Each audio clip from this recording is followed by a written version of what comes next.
लग रहा है ना एकदम शुद्ध घी, घर का निकला हुआ, एकदम साफ प्योर। तो फ्रेंड्स, आज मैं आपके लिए लेकर आई हूँ दूध की मलाई से घी निकालना या मक्खन निकालने की रेसिपी। बहुत से मैंने वीडियोस में देखा है कि बहुत से लोग जब हाथ से फेंट के दूध में से मलाई निकाल के और फिर उसका घी निकालते हैं, जिसकी वजह से बहुत ज़्यादा मेहनत लगती है। या कुछ लोग होते हैं जो डायरेक्ट मलाई को गर्म करके फिर घी निकालते हैं, जिससे कि सारा बर्तन हमारा ख़राब हो जाता है, मतलब कि जल जाता है। तो आज मैं आपके लिए एक ऐसी रेसिपी लेके आई हूँ जो कि बहुत ही ईजी है। ना तो आपका बर्तन जलेगा, ना आपको ज़्यादा मेहनत करनी पड़ेगी, और चलते फिरते आपकी ये रेसिपी कंप्लीट हो जाएगी। आपकी मलाई में से मक्खन और घी निकल के आ जाएगा। Hello friends, welcome to my channel Renu Tadka kitchen corner. तो चलिए शुरू करते हैं।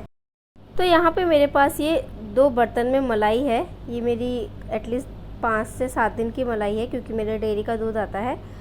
और अगर आपके यहाँ पे भैंस का दूध आता है तो 5 से 7 दिन में तो बहुत ज़्यादा मलाई इकट्ठी हो जाती है। तो ये मैंने 2 बर्तनों में ले रखी थी, क्योंकि एक में आ नहीं रही थी, तो इसको मैं एक बर्तन में कर लेती हूँ ताकि मुझे गर्म करने में आसानी हो।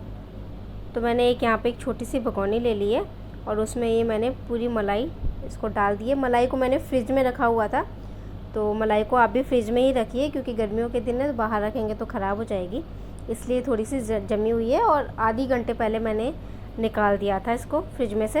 और ये दूसरी वाली मलाई तो एकदम फ्रेश है, देखिए दिखने में फ्रेश लग रही है, क्योंकि ये 1-2 दिन पुरानी है। अब मैं इसको अच्छे से मिला लूँगी चम्मच से, ताकि ये सारी की सारी मिक्स हो जाए। और अब ये थोड़ी सी सॉफ्ट भी होने लगी है, क्योंकि बाहर निकाल दी थी मैंने। मलाई को अगर आप हाथ से फेंट के फिर अगर उसमें से मक्खन निकाल रहे हैं तो ये प्रोसेस बहुत ही ज़्यादा थकाने वाली होती है। तो अब हम आ गए हैं किचन में और अब हम इस मलाई को गर्म करेंगे। तो मलाई को जब आप गर्म करें तो उससे 1 घंटे पहले बाहर निकाल दें, ताकि ये नॉर्मल टेम्परेचर पे आ जाए। और अब मैं इसको गर्म कर रही हूँ, और इसको इतना गर्म करना है कि बस हम इसमें एक उंगली डाल के देख सकें, तो हमें ज़्यादा गर्म ना हो। जैसे हम दही जमाते हैं तो उतना ही गर्म हमें इसको रखना है। आप चाहो तो इसको पूरा पिघला के फिर थोड़ा सा ठंडा करके उसके बाद भी इसमें दही दे सकते हो, क्योंकि हमें इसे जमाना है। जैसे हम दही जमाते हैं तो वैसे ही हम इसमें थोड़ा दही या छाछ डाल के इसको जमाएंगे।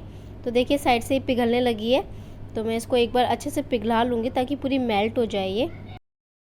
अब एक तरीका होता है कि आप इस मलाई को ऐसे ही गर्म करते जाएं और धीरे धीरे फिर उसमें से घी निकलने लगेगा।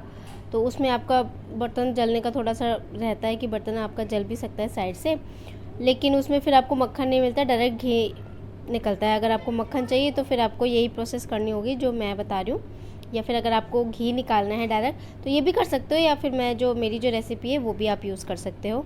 तो मलाई को मैंने यहाँ पे पूरी अच्छी तरह से मेल्ट कर लिया है। अब बस मैं उंगली डाल के इसमें से देख लूँगी कि इसका टेम्परेचर बिल्कुल परफेक्ट है दही जमाने के लिए। तो ये बिल्कुल परफेक्ट है टेम्परेचर इसका, ना ये ज़्यादा गर्म है ना ये ज़्यादा ठंडी है। तो यहाँ मैंने एक छोटी सी कटोरी में ले ली है छाछ। आप चाहें तो दही भी ले सकते हैं, तो मैं छाछ का यूज़ कर रही हूँ और इसमें मैं डाल दूँगी आधी सी कटोरी मैंने छाछ डाली। बहुत छोटी सी कटोरी है, मतलब 2 चम्मच छाछ डाली है मैंने इसे, और इसको अच्छे से मैं मिला दूँगी ताकि छाछ पूरी मलाई में अच्छे से मिल जाए। बस टेम्परेचर का आपको यहाँ पे ध्यान रखना है कि जो ये मलाई है वो बहुत ज़्यादा गर्म नहीं हो। गरम गरम में आप दही मत डालिएगा, थोड़ा सा ठंडा होने दीजिए, उसी के बाद दही डालिए। और इस तरह से सारी चम्मच से पूरा जो मलाई है सारा निकाल लीजिए। कंजूसी मत करिए, अपने ही घर का माल है। मजाक कर रही थी। तो दही मैंने इसमें जमा दिया है, और अब मैं इसको किसी गर्म जगह पे 3 से 4 घंटे के लिए ऐसे ही ढक के रख दूँगी, ताकि ये अच्छे से जम जाए। तो ये देखिए ये 3-4 घंटे हो गए हैं, मैंने इसको किचन में ही रख दिया था, और ये देखिए कितने अच्छे से जम गई है, बिल्कुल दही की तरह। और अब मैं इसको फ्रिज में रख दूँगी 2-3 घंटे के लिए, ताकि ये ठंडी हो जाए। आप इसको 1-2 घंटे के लिए भी जमा सकते हैं, अगर प्रॉपर पूरी तरह से नहीं भी जमे तो भी कोई दिक्कत नहीं है। तो मैं इसे फ्रिज में रख रही हूँ 2-3 घंटे के लिए। आप चाहें तो इसे फ्रीज़र में भी रख सकते हैं, ठंडी होने से इसका जो मक्खन है बहुत अच्छे से निकलता है। तो अब आप देख सकते हो कितने अच्छे से हमारी ये मलाई जम गई है। 2-3 घंटे के लिए मैंने इसे फ्रिज में छोड़ दिया था, बिल्कुल अच्छे से ये जम के रेडी हो गई है। और अब हम चलते हैं हमारे मिक्सर जार की ओर। अगर आप इस मलाई को फ्रिज में नहीं रखना चाहते हैं, या आपके पास इतना टाइम नहीं है 2-3 घंटे का कि आप इसे फ्रिज में रखें, तो आप बर्फ़ का यूज़ भी कर सकते हैं। जो पानी की बर्फ़ होती है, आइस, उसका यूज़ भी कर सकते हैं। बर्फ़ हम यहाँ पे इसलिए डाल रहे हैं, या फिर हम इस मलाई को ठंडा इसलिए कर रहे हैं ताकि एक तो मक्खन जल्दी निकल आए, और दूसरा जब हम मक्खन निकालेंगे तो वो एक साथ बाइंडिंग होके निकलेगा, क्योंकि अभी गर्मियों के दिन है तो अगर ये ठंडा नहीं रहेगा तो बहुत पिघला पिघला सा मक्खन निकलेगा और बर्फ़ डालने से बिल्कुल बाइंडिंग होके मक्खन निकलेगा। तो अब हम चलते हैं मिक्सर जार की ओर। तो यहाँ पे मैंने ले लिया ये जार, ये बड़ा वाला जार है जिसमें हम दही छाछ फेंटते हैं वो वाला। तो उसमें मैं सारी मलाई को डाल लूँगी। तो मिक्सी हो गई है मेरी ऑन। तो एक दो बार मैंने इसको चला लिया मिक्सर जार को, और मैं इसको एक बार खोल के देख रही हूँ कि हमारा जो मक्खन है निकला कि नहीं। तो अभी तक ये अच्छे से नहीं निकला है, इसमें बाइंडिंग नहीं आई है क्योंकि मैंने इसमें आइस नहीं डाली है। तो अब मैं इसमें ये आइस डाल रही हूँ। तो मैं ये पूरी की पूरी आइस इसमें डाल रही हूँ। आप चाहें तो क्यूब्स भी डाल सकते हैं, आइस क्यूब्स जो होते हैं। बर्फ़ डालने से अब आपको पता है कि बाइंडिंग अच्छी होगी। अभी तक बाइंडिंग नहीं हो रही थी, मक्खन पूरी तरह से नहीं निकल रहा था, लेकिन अब आइस डालने के बाद में मक्खन बहुत अच्छे से निकलेगा। तो मैं एक बार इसको फिर से चला दूंगी और अब की बार मैं इसको 2 मिनट के लिए कंटिन्यू चलाऊंगी ताकि मक्खन की बाइंडिंग अच्छे से हो जाए। तो ये देखिए कितना दानेदार घी निकला है, आप देख सकते हो। देखो कितना अच्छा घी निकला है, और ये बर्फ़ डालने से निकला है। अगर आप इसमें आइस डाल देंगे या फिर इसको फ्रिज में रख देंगे ना 2-4 घंटे के लिए, तो ऐसे निकलेगा। देखो आप मेरा जार देख सकते हो कितना ठंडा है, बिल्कुल देखो इसमें पानी की बूंदें आ रही, देखिए, है ना। तो ये मैंने एकदम फुल्ली ठंडा कर रखा था फ्रिज में डाल के। तो आप भी बस इसको ऐसे फ्रिज में डाल के एकदम ठंडा कर लो, और अब मैं इसको निकाल लूंगी। तो ये मेरे पास एक फ्राई पैन है जिसे मैंने इसी के लिए रखा हुआ है। मैं मक्खन निकालती हूँ और इसी में गरम करती हूँ। तो ये नॉन स्टिक भी है तो जलता भी नहीं है। तो आप भी एक ऐसा कोई एक नॉन स्टिक बर्तन बना लीजिए। तो अब मैं ये सारा घी इसमें डाल दूँगी। ये पूरा चम्मच से देखिए ऐसा कैसे पूरा बाइंडिंग के साथ आ जाता है। आप चाहे तो हाथों की सहायता से भी निकाल सकते हैं, पर मैं चम्मच की सहायता से ही निकालती हूँ। फ्रेंड्स, अगर आप पहले दूध की मलाई को फेंक देते थे या उसको यूज़ नहीं करते थे, तो इस रेसिपी को देखने के बाद में आप ज़रूर अपनी मलाई को स्टोर करके रखना चाहेंगे, क्योंकि वो फेंकने से तो अच्छा है उसको स्टोर करो और ऐसा मक्खन या फिर घी निकालो तो जो कि इतना प्योर हो, घर का निकला हो, एकदम शुद्ध घी हो। आप उसे पूजा के काम में भी ले सकते हैं या फिर अपने किचन के काम में से भी ले सकते हैं, या फिर आप उसको स्टोर करके भी रख सकते हैं, बाद में कभी यूज़ करना हो तो ले सकते हैं।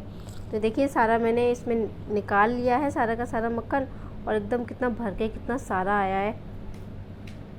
अब मक्खन निकालने पे साथ में जो ये छाछ आ जाती है, इसे हम वापस जार में डाल देंगे, क्योंकि छाछ हमें नहीं लेनी है, कम से कम लेनी है। तो थोड़ी बहुत तो आ ही जाएगी, लेकिन कोशिश करिए आप चम्मच से दबा दबा के सारी छाछ को निकाल दें। अब आप चाहें तो इसे ऐसे ही मक्खन की तरह रख सकते हैं, रोटी के साथ खा सकते हैं, या फिर अपनी किशन जी के लिए भोग लगा सकते हैं, या फिर चाहे तो इसे पिघलाकर घी बना सकते हैं। तो मैं इसे पिघला लूँगी।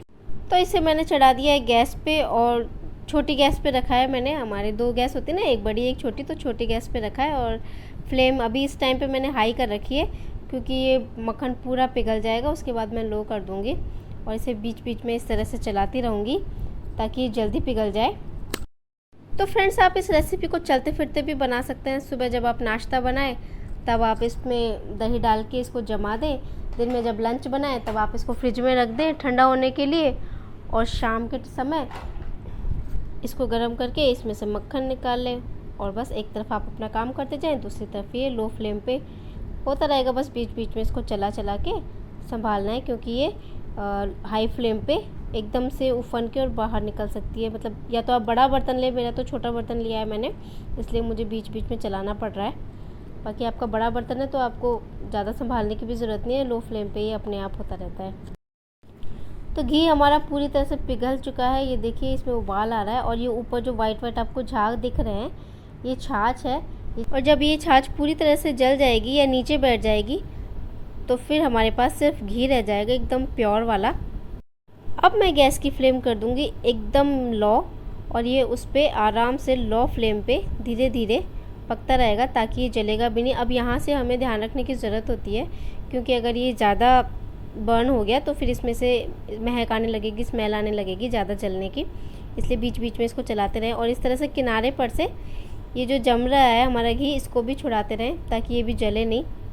तो ये देखिए घी ऊपर आने लगा है, लेकिन अब ये पूरी तरह से नहीं निकला है, तो अभी हमें इसे थोड़ी देर और पकाना है।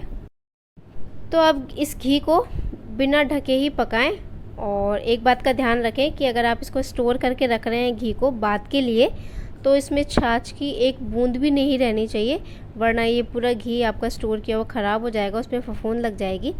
इसलिए इसको अच्छे से पूरी छाछ जब बर्न हो जाए उसके बाद इसको छान के यूज़ लें। तो यहाँ पे हमारा पूरा घी अच्छे से निकल गया है। ये जो ऊपर छोटे बहुत टुकड़े रह गए वो छानेंगे तब हम निकल जाएंगे। गैस की फ्लेम कर दिया मैंने ऑफ़। तो ये देखिए घी हमारा निकल के एकदम रेडी हो गया है। बिल्कुल देखिए ऊपर ऊपर घी आ गया है, नीचे नीचे छाछ बैठ गई है। देखिए बिल्कुल प्योर। ये मेरा डेयरी का दूध है तो इसलिए येलो है, वरना भैंस के दूध का तो एकदम वाइट कलर का घी निकलता है। तो ये देखिए घी हमारा एकदम ऊपर ऊपर आ गया है और ये छाछ पूरी नीचे बैठ गई है, क्योंकि घी ठंडा हो गया, ठंडा कर लिया मैंने इसको। आधे घंटे के लिए रख रखा था, ठंडा हो गया। वैसे ये जो नीचे बैठी है इसे भी खा सकते हैं, चीनी डाल के खाने लायक होती है। लाइक मावा जैसा बन जाता है पूरा। और अब मैं इसको छान लूँगी। तो ये वाला जो टिफ़िन है वो मैंने पूजा के लिए रखा हुआ है। इसमें मैं जो मंदिर की बत्ती होती है वो भिगो देती हूँ। तो थोड़ा सा घी मैं सबसे पहले इसी में डालती हूँ, क्योंकि ये शुद्ध होता है ना घी, तो मैं इसी से ही पूजा करती हूँ। और उसके बाद जो बचता है वो सारा फिर मैं अपनी घीदानी में डाल देती हूँ, जो कि यूज़ कर लेती हूँ मैं फिर हैंड टू हैंड से रोटियाँ चुपड़ने में। तो इसको मैंने भर लिया है। तो इसको तो मैं ढक के रख दूँगी साइड में। और अब मैं ले लूँगी अपनी घीदानी और उसको भी मैं भर लूँगी। तो ये देखिए ये मेरी घीदानी भी फुल भर गई है, तो काफ़ी सारा घी निकल आया है। तो आप भी स्टोर करिए और मक्खन और घी निकालिए। तो लीजिए घर का शुद्ध घी निकल के एकदम रेडी है। और अगर आपको वीडियो पसंद आए तो चैनल को सब्सक्राइब कीजिए, लाइक कीजिए, कमेंट्स कीजिए। मिलती हूँ नेक्स्ट वीडियो में, तब तक के लिए गुड बाय।